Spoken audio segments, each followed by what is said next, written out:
Assalamualaikum warahmatullahi wabarakatuh.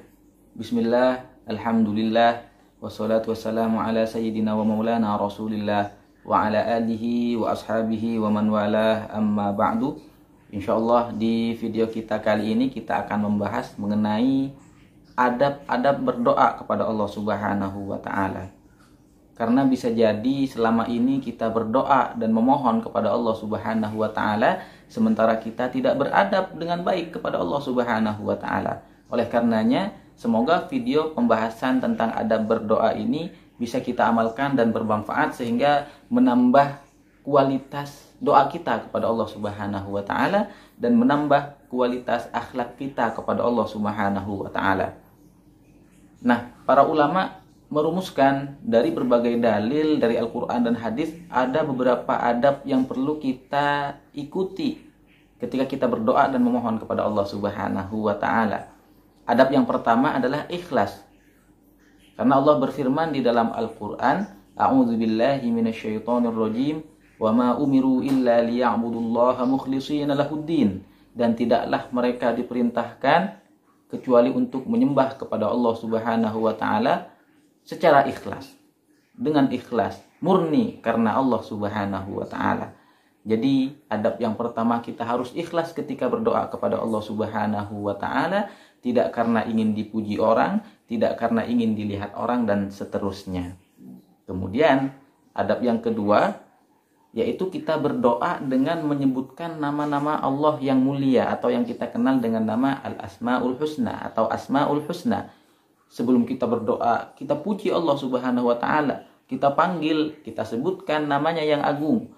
Ya Allah, Ya Rahman, Ya Rahim, Ya Malik, Ya Quddus, Ya Salam, dan seterusnya. Nama-nama Allah yang mulia ini perlu kita sebutkan. Karena Allah berfirman di dalam Al-Quran, Walillahil asma'ul husna fad'uuhu biha. Dan Allah memiliki nama-nama yang baik, maka berdoalah kalian kepada Allah dengan menyebut nama-nama tersebut. Karena Allah senang dipuji. Ketika kita memuji Allah, maka insya Allah apa yang kita minta akan diberikan oleh Allah Subhanahu wa ta'ala. Jadi itulah adab yang kedua, kita sebutkan Asma'ul Husna. Kemudian yang ketiga, adab ketika kita berdoa adalah membaca alhamdulillah, kemudian membaca sholawat kepada Rasulullah Shallallahu Alaihi Wasallam. Pernah di zaman Rasulullah Shallallahu Alaihi Wasallam ada seseorang yang masuk ke dalam Masjid Nabawi. Setelah dia duduk langsung berdoa, ya Allah saya minta ini, itu, dan seterusnya. Oleh Rasulullah Shallallahu Alaihi Wasallam, laki-laki ini dinasehati, wahai fulan, ketika kamu ingin berdoa, sebut dulu alhamdulillah, puji dulu Allah Subhanahu wa ta'ala, bersolawatlah kepadaku. Kemudian barulah kamu meminta apa yang kamu inginkan. Begitupun juga setelahnya, setelah kita berdoa dianjurkan bersolawat, kemudian alhamdulillah lagi. Nah, dari hadis ini, kelanjutan dari hadis ini, ada orang laki-laki lain masuk ke dalam masjid, dia memuji Allah Subhanahu wa ta'ala, kemudian bersolawat kepada Rasulullah Sallallahu Alaihi Wasallam, dan setelah itu dia tidak meminta. Akhirnya Rasulullah menasihati lelaki yang kedua ini, beliau bilang, wahai fulan, setelah kamu membaca alhamdulillah, membaca solawat kepadaku, mintalah. Karena waktu setelah engkau membaca alhamdulillah dan sholawat kepadaku itu adalah waktu yang mustajab untuk engkau berdoa. Jadi adab yang ketiga ketika kita berdoa adalah memuji Allah, kemudian bersholawat kepada Rasulullah SAW, dan ditutup juga dengan hal seperti itu. Kemudian adab yang keempat ketika kita berdoa adalah menghadap kiblat. Ini banyak sekali riwayat yang menceritakan bahwa Rasulullah SAW sering berdoa menghadap kiblat. Memang tidak wajib, tapi ini adalah salah satu adab agar doa kita lebih dikabulkan oleh Allah Subhanahu wa ta'ala. Kemudian adab yang kelima, kita mengangkat tangan ketika kita berdoa. Memang banyak perbedaan pendapat di antara para ulama. Ada yang mengatakan begini, ada yang mengatakan begini, ada yang mengangkat tangan tinggi-tinggi. Semuanya itu berdasarkan hadis-hadis, berdasarkan dalil-dalil. Tapi yang jelas sunnah mengangkat tangan ketika berdoa itu memang disepakati oleh para ulama. Rasulullah bersabda di dalam sebuah hadis, Inna rabbakum tabaraka wa ta'ala hayyun karim, yastahyi min abdihi idza rafa'a ilaihi yadaihi an yaruddahuma sifran khaibatain. Kata Rasul sallallahu alaihi wasallam, sesungguhnya Tuhan kalian yaitu Allah Subhanahu wa taala Maha Pemalu, Maha Dermawan.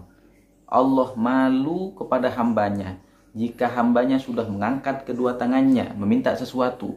Allah malu kalau mengembalikan kedua tangan yang sudah diangkat itu dalam keadaan kosong, dalam keadaan kecewa. Karena Allah adalah zat yang maha dermawan. Oleh karenanya ini adab kita ketika kita berdoa, angkat tangan dengan keyakinan bahwa tangan kita ketika kita turunkan sudah Allah berikan apa yang kita minta, yang terbaik menurut Allah Subhanahu wa taala. Kemudian adab yang kelima, kita harus yakin bahwa doa kita dikabulkan oleh Allah Subhanahu wa taala. Rasulullah bersabda di dalam sebuah hadis, "Ud'ullah wa antum muqinuna bil ijabah." Berdoalah kalian kepada Allah Subhanahu wa taala dalam keadaan kalian yakin pasti dikabulkan oleh Allah Subhanahu wa taala. Jangan sampai kita berdoa kemudian dalam hati kita ada prasangka bahwa Allah tidak akan mengabulkan doa kita. Jangan berkecil hati. Di dalam sebuah hadis qudsi Allah berfirman, "Ana inda dhanni 'abdi bi falyadhunna bi ma syaa." Aku, firman Allah Subhanahu wa taala, aku tergantung bagaimana prasangka hambaku. Maka hendaklah hambaku itu berprasangka apapun yang dia mau tentang aku. Artinya ketika kita berdoa, berprasangka baiklah kepada Allah, bahwa Allah pasti mengabulkan doa kita dan memberikan kita yang terbaik, insya Allah. Ini adab kita yang keenam, yaitu yakin bahwa doa kita dikabulkan oleh Allah Subhanahu wa ta'ala. Kemudian adab yang ketujuh, yaitu kita banyak meminta, sering mengulang-ulang permintaan kita. Kalau manusia normalnya diminta terus-menerus, kadang dia bosan, kadang dia malah marah. Berbeda dengan Allah Subhanahu wa taala. Tuhan yang Maha Esa, Tuhan yang Maha Dermawan, ketika Allah sering diminta malah Allah senang. Makanya Rasulullah bersabda, "Innallaha yuhibbul mulihina fid du'a." Allah mencintai orang-orang yang sering berdoa, artinya ngotot ketika berdoa, meminta terus-menerus kepada Allah Subhanahu wa taala. Itu adalah orang yang dicintai oleh Allah Subhanahu wa taala, dan itu adalah adab kita. Ketika berdoa kita harus benar-benar serius minta memohon kepada Allah Subhanahu wa taala.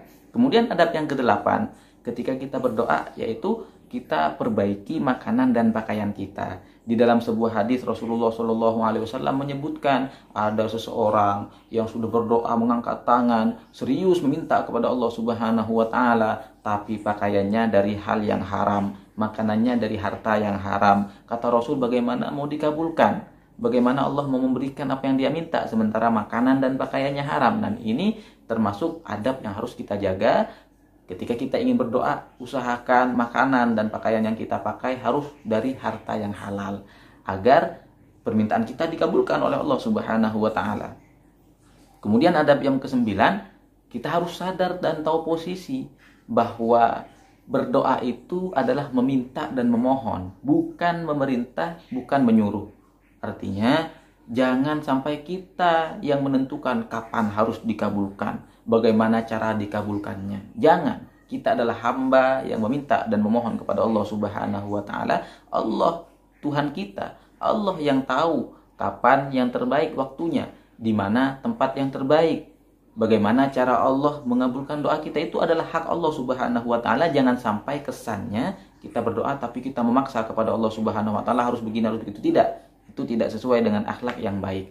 Demikian adab-adab ketika kita berdoa kepada Allah Subhanahu wa taala. Semoga pembahasan di video ini bisa bermanfaat, bisa kita amalkan dan bisa kita sebarkan kepada orang-orang di sekitar kita, sehingga insya Allah ini semua semoga menjadi amal jariah bagi kita semua. Dan kita berharap semoga di antara doa-doa kita dari dulu sampai kapanpun Allah berikan yang terbaik untuk kita, dan kita yakin insya Allah Allah akan mentakdirkan yang lebih baik daripada apa yang bisa kita bayangkan. Amin ya rabbal alamin. Kurang lebihnya mohon maaf. Wassalamualaikum warahmatullahi wabarakatuh.